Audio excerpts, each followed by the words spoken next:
Okay, so once you have all this taped down the Mr. Potato Head arm, Mr. Potato Head, and this slipped out of the flashlight casing, so we had to tape that in. Yours might not look exactly like this.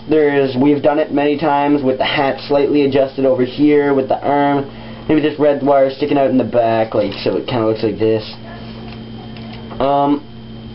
If it looks basically like this, it's alright to have some wire sticking out. You're pretty much on the right track. Now, things here start to get a little bit complicated. So, we're going to need our measuring tape. Now, you need a compass. I don't know if this is exactly a compass. You need a compass, and you have to make sure you keep it closed. You got to make sure it's a roughly, yeah, it has to be exactly 3.5 inches.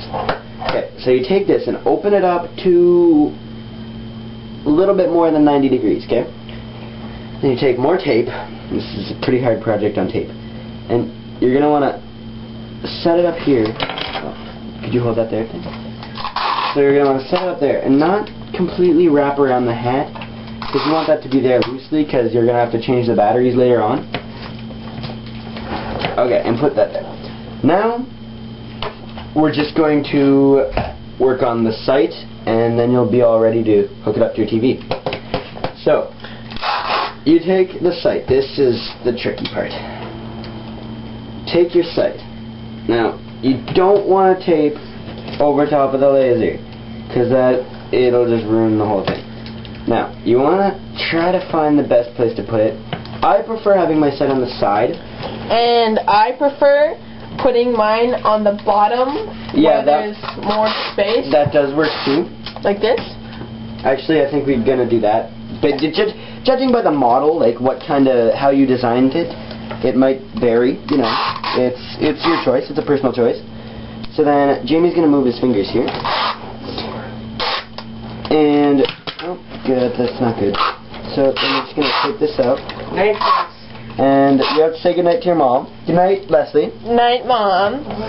And, okay, so you want to make sure you can see clearly through that.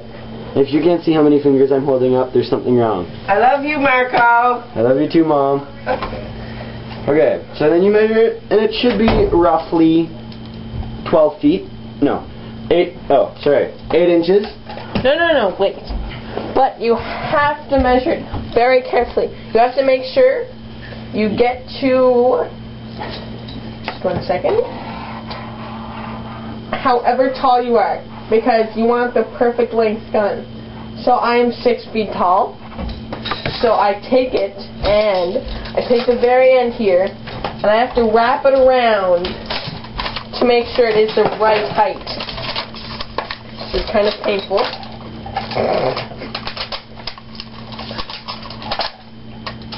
Okay. So now that you're sure that it's the right height, the things on this aren't very solid. So you're gonna take your staple remover. Just this is very dangerous part here. The unstaple right there. Okay, so this wire is separating. Try not to cut the wire. If you do, you know, there'll be 4 batteries worth of energy going through your body, and that's not the funnest.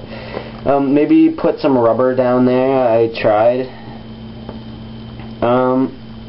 Once again, keep that red end sticking out there. So, now we're getting to the crazy part. So you take it upside down, okay? And you take your single-sided Rubik's Cube. And this part, kind of noisy, but you want to hit it a couple times, up, down, all around. Only part you can't touch is the scope. You want to hit this, hit this, hit this, hit this. Deal. Okay, now we're going to be moving on to loading the software into this baby. And that's important because we need to know how to shoot, where to shoot.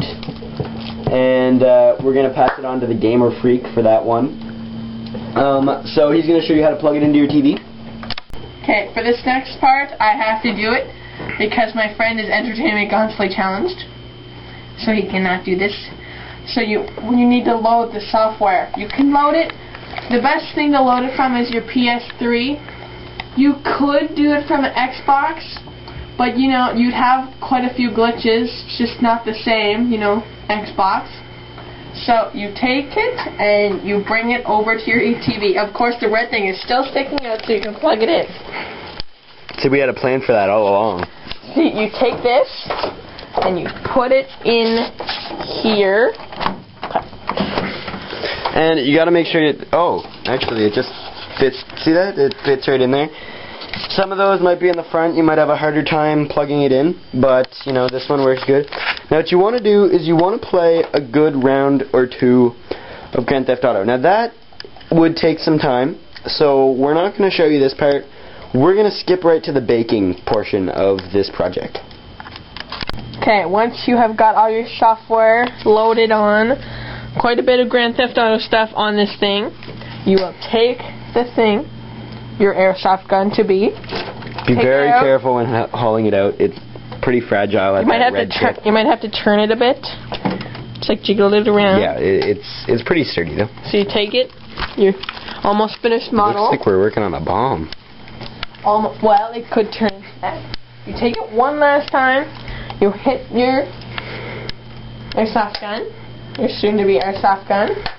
Wait, you're gonna wreck the software inside of it. It's fine. It's hardware. It's like rockware. It's so packed in there. Yeah. Okay. It's really dense. It's like danceware. It's like lead. It's like leadware. Okay. Anyway, enough about wearing. Okay, you take it. You put all the stuff down. Kick it off. So you take it. Then this is the final part. Not necessarily the final part, but we're near the end. Yep.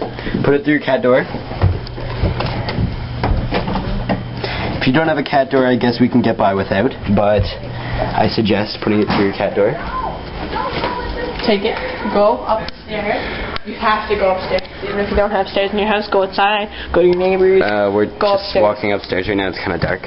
Yep, go upstairs. You go up your stairs. You go over here. You take it. You're almost done airsoft gun. You place it. You get your oven. You take it, put it in your oven. A bit. You put it in your oven. Close it. Set it to 300 upstairs and set it to 300 degrees for 2 hours. Come over here. Airsoft gun's ready. Okay, so now when you open your oven, it should look like this. Okay. You can get a stock for it. We're going to be making a review on how to make a stock. Probably not. And it shoots pretty well, you know. And I guess that's pretty much it. So have fun.